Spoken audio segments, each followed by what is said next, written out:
Assalamualaikum warahmatullahi wabarakatuh. Perkenalkan, nama saya Siti Nur Ajijah dengan NIM 12320101019 dari kelas Manajemen Pendidikan Islam 4A. Di sini saya akan menjawab terkait UAS pada mata kuliah Manajemen Pengetahuan yang diampu oleh Bapak dosen Dr. Irawan M. Hung CSE beserta dengan Bapak dosen Fajar Rifki As-Sidik MPD. Nah, yang pertama adalah mengenai apa yang dimaksud dengan manajemen pengetahuan atau knowledge management, lalu mengapa penting diterapkan dalam organisasi pendidikan Islam. Nah, seperti yang kita tahu, manajemen pengetahuan terdiri dari dua kata, yakni ada manajemen dan juga pengetahuan. Di sini saya akan mendefinisikan terlebih dahulu dari segi etimologinya terlebih dahulu. Nah, manajemen yang kita tahu berasal dari bahasa Inggris atau manajemen, yang mana kemudian berasal juga dari bahasa Italia, ada managere yang berarti mengendalikan, mengatur, terutama berkaitan dengan segi pengelolaan, dan juga berkembang dalam bahasa Perancis yang berarti manajer, yang artinya mengatur ataupun mengelola. Jadi secara umum manajemen itu berarti proses perencanaan, pengorganisasian, pengarahan, dan juga pengendalian sumber daya untuk mencapai tujuan tertentu. Nah, sedangkan pengetahuan atau knowledge itu berasal dari kata dasar tahu gitu ya, karena pengetahuan jadi tahu itu memiliki makna memahami ataupun mengetahui, kemudian juga memiliki informasi tentang sesuatu. Dan kalau dalam bahasa Inggris, knowledge itu berasal dari berarti pengetahuan ataupun hasil dari proses belajar dan juga pengalaman yang mengacu pada informasi, fakta, keterampilan, dan juga pemahaman yang dimiliki seseorang atau kelompok. Nah, lalu secara harfiahnya, manajemen pengetahuan merupakan proses mengatur, kemudian juga mengelola pengetahuan, mulai dari menciptakan, menyimpan, membagikan, hingga menerapkan pengetahuan agar dapat dimanfaatkan secara efektif dalam mencapai tujuan organisasi. Nah, dalam konteks dunia pendidikan, terutama pendidikan Islam, manajemen pengetahuan ini sangat penting karena ilmu dan nilai yang diajar itu bukan hanya untuk lulus ujian, tapi juga untuk membentuk karakter dan juga keberlanjutan tradisi keilmuan Islam. Nah, salah satu pendapat tokoh yakni dari Kalwik, yang juga salah satu tokoh dalam bidang manajemen pengetahuan, menyebutkan bahwa tujuan dari manajemen pengetahuan itu agar organisasi itu bertindak lebih cerdas. Artinya adalah jika satu orang mempunyai cara mengajar yang baik ataupun solusi yang baik di masalah sekolah, pengetahuan itu sebaiknya tidak disimpan pada dirinya masing-masing, tetapi harus dibagikan juga kepada orang lain agar bermanfaat. Nah, lalu mengapa pendidikan Islam itu membutuhkan manajemen pengetahuan gitu, ataupun mengapa manajemen pengetahuan sangat penting dalam pendidikan Islam? Tentu karena lembaga pendidikan Islam seperti pesantren, kemudian juga madrasah dan sekolah Islam itu mempunyai kekayaan ilmu yang luar biasa dari segi ilmu agama, kemudian juga nilai moral, metode pengajaran yang khas. Namun beberapa realita banyak dari kekayaan ini hanya sebagian besar disimpan oleh guru ataupun kiai yang ada. Jadi misal ketika mereka ataupun beliau guru-guru sudah pada tidak aktif atau bahkan tidak ada, maka pengetahuan itu ditakutkan hilang.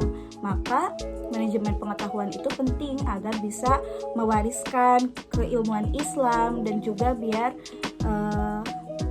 tradisi itu tidak terputus, dan juga mendorong inovasi serta kerjasama. Jadi membuka ruang kolaborasi antar umum, kemudian juga antar guru, madrasah, bahkan ataupun pesantren. Dan juga dengan adanya manajemen pengetahuan itu membantu lembaga lebih beradaptasi dengan zaman-zaman di era digital seperti kita sekarang yang menuntut keterbukaan dan juga efisiensi.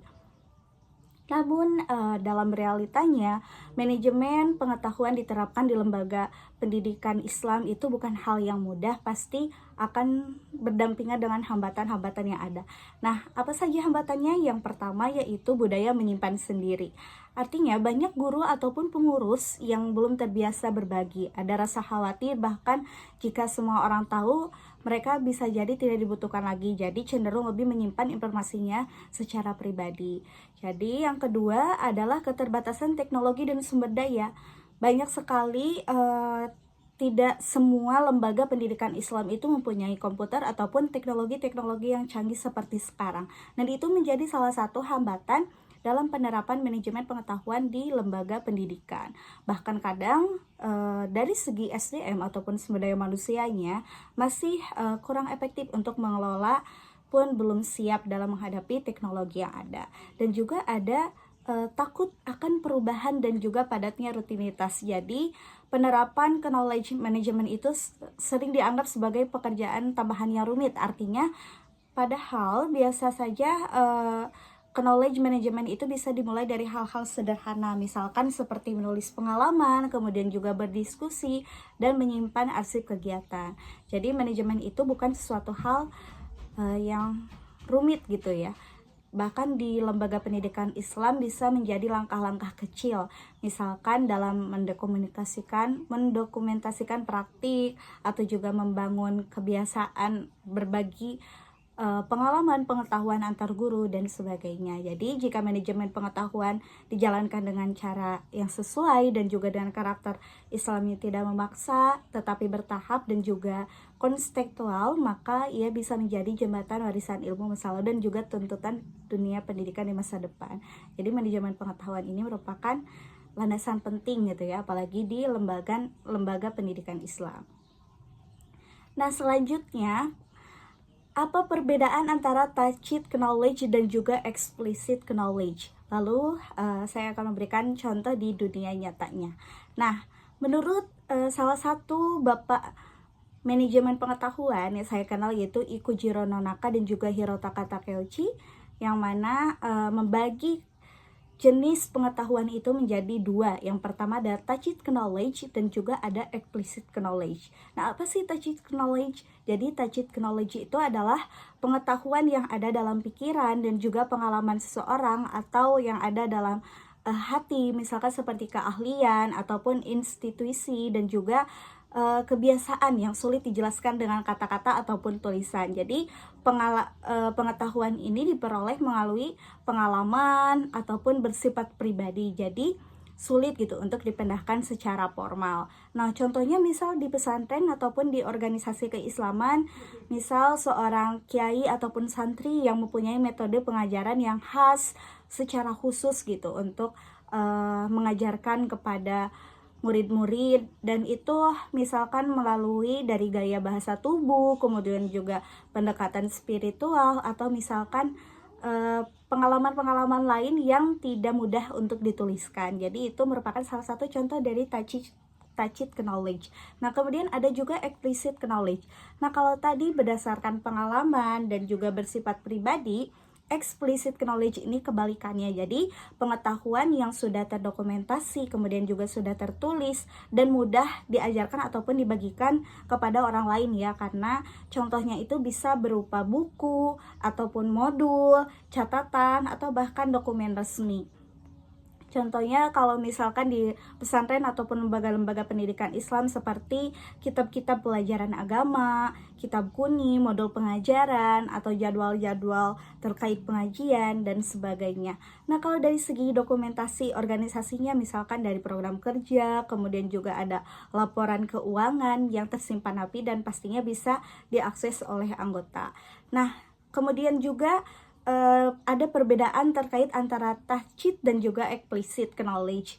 Nah, salah satunya dengan kita mengetahui tadi dari tacit knowledge itu bersifat pribadi, kemudian juga itu berdasarkan dari pengalaman, dan juga explicit itu berdasarkan dari pengetahuan yang bisa dibagikan ataupun sudah tertulis dan juga terdokumentasi. Nah, kita perlu gitu untuk memahami perbedaan ini, penting karena dengan kita memahami perbedaan antara tacit dan juga explicit knowledge, kita bisa lebih menghargai dan juga melestarikan pengetahuan, ataupun juga bisa mencatat dan juga menyebarkan pengetahuan dalam bentuk tertulis seperti explicit knowledge. Nah, jadi kesimpulannya tacit knowledge itu adalah ilmu yang tersimpan dalam pengalaman dan juga perasaan yang memang sulit diungkapkan secara tertulis ataupun didokumentasikan. Namun explicit knowledge adalah ilmu yang sudah tertulis dan juga bisa dipelajari di mana saja dan oleh siapa saja. Dan manajemen pengetahuan yang baik adalah proses mengubah tacit knowledge menjadi explicit knowledge agar pengetahuan itu tidak hanya tersimpan di kepala, akan tetapi bisa diwariskan ke dalam bentuk dokumentasi ataupun dalam hal tertulis agar bisa dikembangkan oleh banyak orang. Nah, lalu soal berikutnya adalah bagaimana proses knowledge sharing ataupun dapat dibangun dalam organisasi berbasis nilai keislaman. Lalu kita akan mengkaitkannya dengan akhlak kerja, kepercayaan atau trust, dan juga budaya kolegial. Nah, jadi terkait dengan knowledge sharing atau kita lebih paham sebagai berbagi pengetahuan, itu merupakan salah satu proses bertukar ilmu, pengalaman, informasi antar anggota organisasi agar semuanya itu bisa berjalan, belajar dan juga berkembang bersama-sama. Nah, dalam organisasi yang berlandaskan nilai-nilai keislaman, tentunya proses ini bisa dibangun dengan fondasi 3 hal utama, yaitu ada akhlak, kemudian ada trust, dan juga ada budaya kolegial. Akhlak kerja yang islami contohnya seperti jujur, kemudian juga sabar, rendah hati, saling menghormati antar satu sama lain, dan itu menjadi sangat penting dalam membangun suasana terbuka. Jadi ketika setiap anggota mempunyai nilai-nilai tadi seperti kejujuran, sabar, dan niat yang tulus untuk membantu sesama dan bekerja dengan integritas. Jadi misalnya contohnya adalah seorang guru yang mengajarkan dengan penuh kesabaran, hati yang ikhlas, dan senang hati dengan membagikan cara mengajarnya kepada peserta didiknya. Nah, kemudian juga dari segi kepercayaan ataupun trust, nah ini juga menjadi salah satu fondasi utama agar orang itu bisa berbagi pengetahuan. Jadi dalam organisasi Islam, nah kepercayaan itu bisa tumbuh dari nilai-nilai kejujuran, kemudian juga amanah dan tanggung jawab yang diajarkan dalam Islam.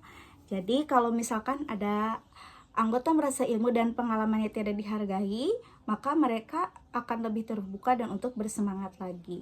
Kemudian dalam hal budaya kolegial itu berarti suasana kerja yang saling mendukung dan juga kekeluargaan gitu. Jadi dalam organisasi berbasis Islam juga kita sering diajarkan dengan ukhuwah Islamiyah ataupun rasa persaudaraan yang menjadi perekat yang kuat gitu dalam membagi knowledge management itu sendiri.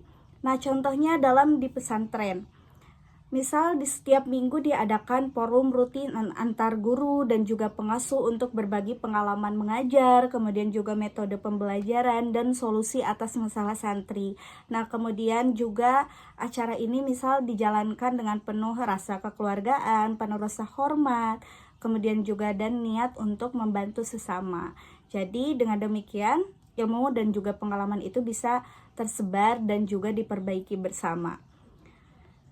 Nah, kemudian dalam langkah praktis bagaimana kita bisa membangun knowledge management itu, yang pasti tadi dengan menanamkan akhlak kerja Islami, kemudian juga harus menciptakan suasana yang aman, nyaman, kepercayaan terutama, dan juga harus mengembangkan budaya yang ada.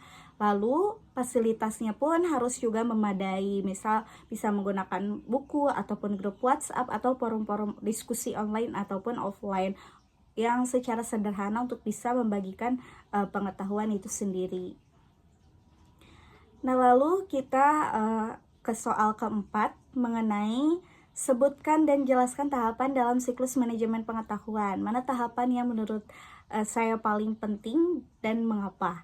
Nah, jadi dalam siklus manajemen pengetahuan yang dijelaskan oleh Ikujiro Nonaka dan juga Thomas Hadovenpert dan juga Larry Prusak, siklus manajemen pengetahuan itu mempunyai tahapan-tahapan. Di antaranya ada knowledge creation atau create, itu menciptakan pengetahuan, penciptaan pengetahuan. Kemudian juga ada knowledge capture atau pengumpulan pengetahuan. Ada knowledge organization, yaitu pengorganisasian pengetahuan, knowledge sharing ataupun berbagi pengetahuan, dan juga ada knowledge application atau penerapan pengetahuan.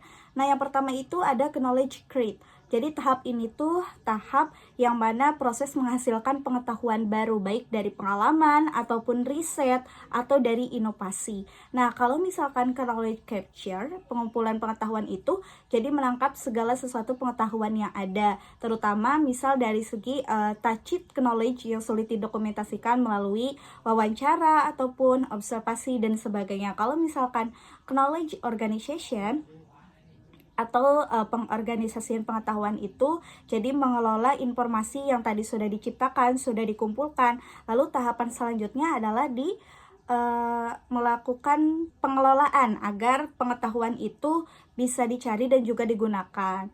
Nah, setelah dikelola, lalu difilter dan juga diriset, lalu baru dibagikan ataupun ke knowledge sharing. Jadi proses ini tuh proses membagikan ataupun mendistribusikan pengetahuan kepada individu ataupun kelompok yang memang membutuhkan pengetahuan tersebut. Nah, lalu setelah di sharing ataupun dibagikan, lalu di application ataupun diterapkan dalam kehidupan sehari-hari.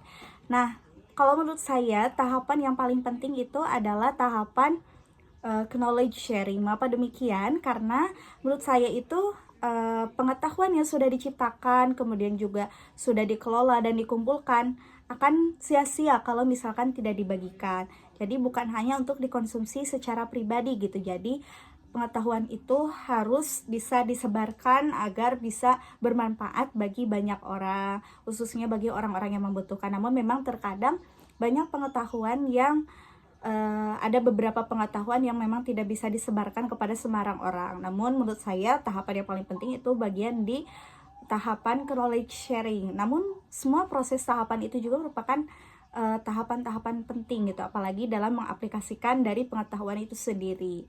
Jadi dengan sharing bisa memfasilitasi kolaborasi, kemudian juga dengan sharing itu bisa mendorong inovasi yang ada dan juga mempercepat pembelajaran organisasi. Jadi tanpa sharing itu pengetahuan yang ada dalam diri individu itu akan dikonsumsi oleh individu sendiri dan juga tidak bisa berdampak secara lebih luas lagi. Contohnya dalam organisasi pesantren misalkan.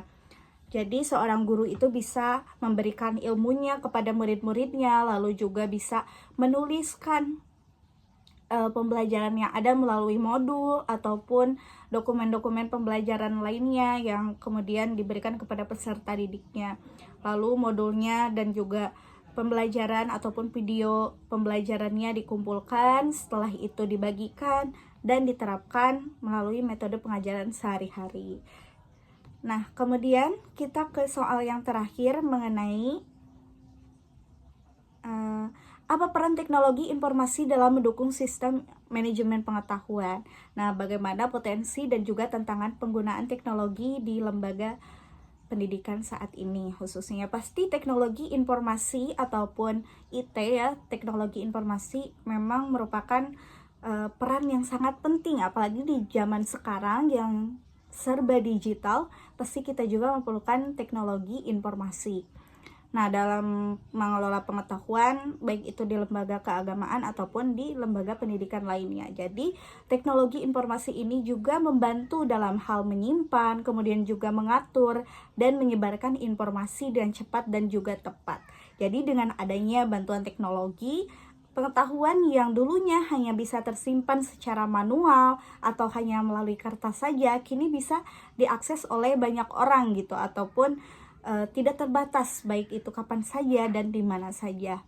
Jadi fungsi utama dari teknologi informasi ini yang pertama menyimpan dan juga mengelola pengetahuan. Jadi seperti dokumen, kemudian juga modul-modul dan sebagainya itu bisa disimpan melalui teknologi informasi.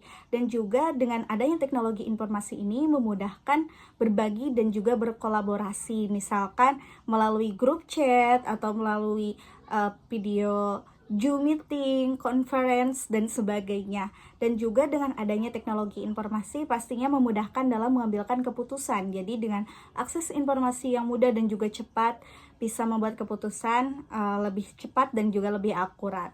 Nah, memang potensi penggunaan teknologi di lembaga keagamaan khususnya dengan adanya teknologi informasi ini bisa memperluas jaringan dakwah ataupun jangkauan dari segi pendidikan dan juga bisa meningkatkan efisiensi administrasi. Kalau misalkan secara manual itu membutuhkan banyak sekali biaya khususnya dalam bidang kertas ataupun sebagainya. Namun dengan ada teknologi informasi itu bisa meningkatkan efisiensi khususnya dalam hal administrasi. Lalu bisa memfasilitasi pembelajaran jarak jauh, bukan hanya yang ada di sekitar tapi orang-orang yang berada di luar jangkauan ataupun yang jauh dari kita juga bisa mendapatkan manfaat dari teknologi informasi ataupun manajemen pengetahuan yang ingin kita sebarkan ataupun yang ingin kita bagikan. Namun dari hal tersebut, dari segi potensi ada juga hambatan yang perlu diperhatikan. Dengan teknologi informasi ini pasti adanya hambatan, salah satunya seperti keterbatasan infrastruktur dan juga sumber daya manusia. Jadi lagi-lagi tidak semua lembaga itu mempunyai teknologi yang memadai ataupun tidak semua sumber daya manusia itu bisa mengetahui ataupun memahami dalam cara mengaplikasikan teknologi. Nah, selain itu juga banyaknya resistensi terhadap perubahan. Jadi banyak juga beberapa pondok pesantren ataupun lembaga keagamaan yang merasa mungkin teknologi ini bisa mengurangi nilai tradisi ataupun interaksi yang selama ini terjadi. Nah, kemudian itu juga melalui keamanan dan privasi data, pastinya dari segi teknologi informasi ataupun teknologi digital saat ini, keamanan dan privasi data itu juga menjadi salah satu yang sensitif gitu, karena harus dijaga ketat agar tidak dihack ataupun tidak disalahgunakan. Nah, lalu adanya risiko informasi yang salah. Maksudnya penyebaran informasi yang salah itu jadi banyak kalau misalkan tidak diawasi dengan benar dan juga tidak digunakan secara sesuai gitu ya, maka informasi yang kurang akurat itu bisa tersebar luaskan ataupun ya melalui media digital. Jadi memang teknologi informasi ini adalah salah satu alat yang sangat membantu khususnya dalam membagikan manajemen pengetahuan baik itu di lembaga pendidikan ataupun di lembaga keagamaan. Namun keberhasilannya itu tergantung kembali pada kesiapan dari segi fasilitas, kemudian juga kemampuan sumber daya manusianya, dan juga serta sikap terbuka terhadap inovasi gitu ya. Dengan melalui pendekatan teknologi informasi ini juga bisa meningkatkan kualitas dari lembaga itu sendiri.